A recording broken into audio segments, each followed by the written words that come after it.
parfois on a l'impression qu'on ne fait pas les choses, mais parce qu'on n'a pas de raison de les faire. Je suis en France il y a seulement 5 ans. C'est-à-dire 23 août, j'ai fait 5 ans en France. Je suis né et grandi en Afrique, en Guinée précisément. Et pour moi, à l'époque, Internet, on en parlait d'ailleurs dans la voiture hier, c'était un truc de fou. Internet, ça coûtait déjà très très cher.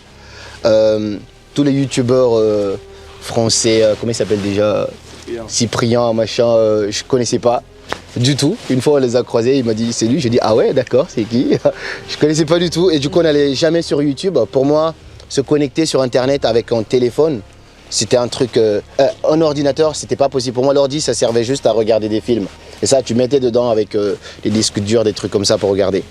Et puis moi j'ai eu mon déclic, c'est-à-dire de reprendre ma vie en main. Et tout ça en 2016. Donc c'est pourquoi j'ai la même histoire quand on s'est rencontrés. Ça a été une très belle rencontre. J'ai un peu la même histoire que Mr Dreamax dans ce sens-là. J'ai perdu mon père en 2016 et je suis tombé en dépression. Mais en Afrique, quand tu tombes en dépression, c'est pas une dépression, quoi. On te dit mais qu'est-ce que tu fais? Bouge-toi, ainsi de suite. Donc on nomme pas ça, on va jamais voir un psy. Quand tu vas voir un psy, on dit que tu es devenu blanc. C'est un petit peu des philosophies comme ça. Et donc j'étais très très mal. Et finalement, le dev perso, je l'ai découvert, j'étais à la fac, mon prof de marketing, c'était le seul gars qui faisait du développement personnel dans tout le pays. Et donc chaque vendredi, il organisait des petites classes comme ça gratuitement, où il initiait les jeunes. Et un jour, il nous invite avec mon pote, et là on vient, moi je le vois faire son speech, je me dis waouh, c'est incroyable ce truc. Je ne sais pas ce que je vais faire de ma vie, mais ça me parle beaucoup. Et c'est là, petit à petit, je commence à reprendre ma vie en main. Je commence à me dire, ok, mon père, il est parti, mais je peux faire du business. Parce qu'à l'époque, à la base, mon rêve, c'était de devenir ministre des Finances dans mon pays. Faire des études, après venir peut-être poursuivre mes études, après retourner et tout ça. L'entrepreneuriat, c'était vraiment pas un truc qui me tentait. Et grâce à la découverte du dev perso, je suis passé d'étudiant brillant en classe qui avait des super bonnes notes à vraiment derrière dans les classements. Mais j'ai ouvert mon esprit à l'entrepreneuriat. Et pour la première fois, j'ai écrit un guide pour résumer tout ce que je lisais parce que j'avais vraiment trié mon entourage. Mon seul ami, c'était les livres à peu près. Moi, j'étais en classe pendant que le prof il donnait des cours, je lisais des livres de dev perso. Et donc, j'ai résumé toutes mes connaissances de dev perso dans un guide que j'ai vendu à plus de 10 000 exemplaires en seulement 6 mois. Rien en ligne. Internet, pour moi, c'était incroyable. Du coup, je partais même pas en ligne. J'avais 3 jours de cours à la fac. Le reste des jours, j'allais dans d'autres universités pour vendre mes livres. Et en 6 mois, j'ai pu faire un chiffre d'affaires de 7 000 €, quelque chose comme ça. Donc j'ai financé mes études pour venir en France, mais pas pour devenir coach ou pour faire quoi que ce soit. Mais mon rêve, il commençait à se construire petit à petit parce qu'une fois, on avait créé une ONG aussi, tout ça en Guinée. Et quand on faisait des conférences, moi je ne parlais pas, j'étais juste modérateur, c'est-à-dire on préparait les gens, on invitait des invités à venir intervenir. Et un jour, nos invités ne sont pas venus. Et donc on était censé prendre la parole. Et pour la première fois, je prends la parole devant un public, il y avait 200 personnes, on a préparé en 15 minutes. Et je finis d'intervenir et il y a un monsieur qui sort de nulle part, vraiment un peu âgé, il me dit mon petit, si tu fais ce que tu viens de faire là, en seulement 1 année, tu vas dépasser ton coach. Et moi, c'est des petites choses qui commencent à titiller un petit peu dans ma tête, je me dis ouais, pourquoi pas. Et après, je finance mes études, j'arrive en France, sans parents, sans 0 sous, je dormais dans les canapés des gens pour aller à la fac après. Je trouve mon premier job au Futuroscope, je faisais du vélo, lui il le sait, je faisais 45 minutes pour aller bosser à vélo, 45 minutes au retour. Les gens me disaient mais t'es malade, mais j'avais 3 vies. Parce qu'en parallèle, j'avais commencé à me dire ouais, du contenu, j'ai découvert Internet, je me dis mais putain, si j'étais là il y a longtemps, je pense que moi je serais millionnaire parce que les gars ils ont Internet, tout le monde est connecté partout, 5G. Moi j'avais pas tout ça, du coup je me suis dit peut-être exploiter ça. Et c'est là que j'avais un iPhone 7, une ring light.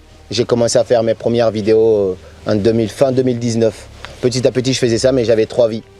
Ma petite amie, elle m'a quitté à cause de ça parce que j'avais pas le temps. Elle voulait qu'on aille se promener dans un parc et tout, mais moi j'avais les cours. Ensuite, j'avais mes jobs étudiants, je bossais au Futuroscope. Je rentrais parfois à minuit, mais je devais encore créer du contenu ou sinon préparer quelque chose pour le lendemain. Et quand j'allais bosser, j'essayais de rentabiliser le temps. C'est pourquoi on dit quand il pleut, mais c'est seule ta réaction face à la pluie qui détermine ton humeur. Donc en allant bosser, j'avais le choix, soit je me plaignais, merde, j'ai pas de voiture, je vais à vélo, mais sinon j'écoutais des livres audio sur mon trajet. Donc tous les jours, ça me faisait presque un livre que j'écoutais ou un podcast. Donc j'essayais comme ça de m'instruire sur le dev perso. Et ma copine m'a quitté, c'était assez douloureux, mais je suis quand même resté aligné avec ce rêve-là.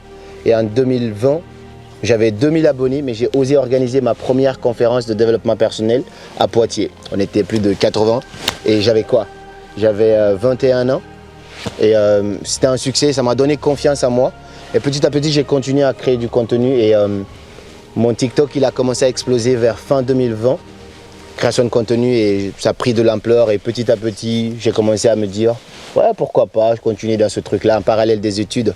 Au début, mes amis de classe me disaient mais t'es con toi, c'est quoi tes trucs de philosophie là et tout ça, mais ils ne comprenaient pas. En fait, j'avais commencé à développer une vision et puis on a commencé à m'inviter petit à petit dans des conférences et j'ai développé un peu ce rêve de devenir conférencier. Donc pour moi, au-delà de tout ce qui est création de contenu, ce qui me parle le plus, c'est vraiment les conférences parce que c'est là que je connecte le plus avec les gens et c'est ce qui me parle en fait en soi.